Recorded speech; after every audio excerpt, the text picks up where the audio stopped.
From a manifesto, arrest records, and his own photographs, we can track Dylan Roof's mindset and movement toward murder. According to the manifesto posted on the website Roof owned, his racist awakening comes with the death of Trayvon Martin in 2012, the unarmed Florida teen shot and killed by George Zimmerman, whom many accused of racial profiling. Why is he uttering that word?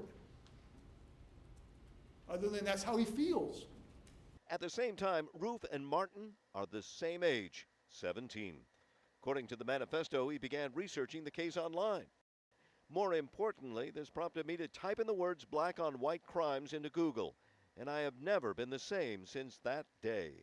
That search leading Roof to the website of the Council of Conservative Citizens, a white supremacist group according to the Southern Poverty Law Center.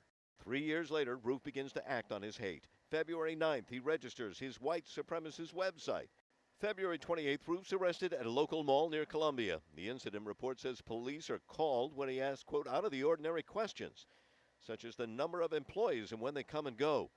He's taken into custody for having Suboxone, a controlled substance that requires a prescription.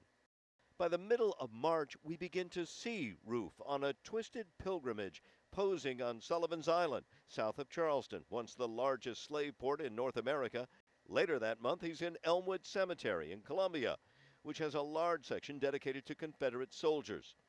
April 3rd, Roof's 21st birthday, using gift money he obtains a .45 caliber handgun. Roof's photos are a tour of historical sites linked to slavery and the Confederacy. Here, dressed in black, standing at Boone Hall, one of America's oldest working plantations. The year before, at the same spot, posing with 2 slave mannequins. April 17th, we see the gun Dylan's thought to have purchased, a Glock 41 now equipped with a laser targeting tool.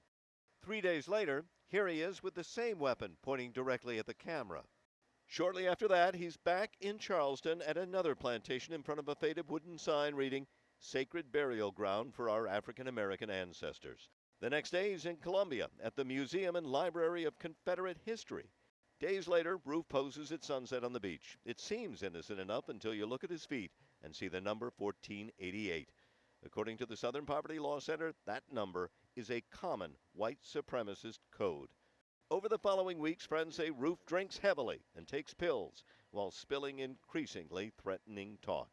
I didn't believe him whenever he was saying he wanted to do something crazy and that he wanted a race war. Roof concludes his manifesto saying, I chose Charleston because it is the most historic city in my state, and at one time had the highest ratio of blacks to whites in the country. The last photo of Roof before his killing spree is June 17th, taken not by the 21-year-old, but by a security camera at the side entrance of Emmanuel AME Church. The suspect now resides in the Charleston County Jail, isolated from the general population and under a suicide watch. His travels of hatred finally at an end. Martin Savidge, CNN, Charleston, South Carolina.